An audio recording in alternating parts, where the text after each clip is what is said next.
আসসালামু আলাইকুম ভাইয়া এবং আপুরা, কেমন আছেন সবাই? আশা করছি সবাই ভালো আছেন। আলহামদুলিল্লাহ আমিও ভালো আছি আল্লাহর রহমতে।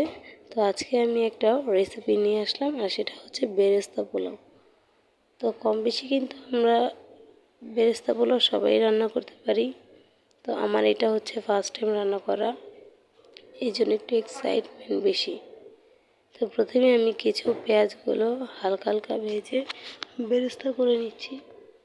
তো বেরেস্তাগুলো ভাজা হয়ে গেলে আমি একটা অন্য বাটির মধ্যে এটা তুলে রাখছি, এবং সেই তেলের মধ্যে আরেকটু তেল দিয়ে হালকা একটু তেজপাতা, দারচিনি এবং এলাচি দিয়ে নিলাম। আমি মশলা কমই দিই, কারণ আমার মশলার স্মেল এতটা বেশি ভালো লাগে না। দেন দিয়ে দিলাম পেঁয়াজ কুচি,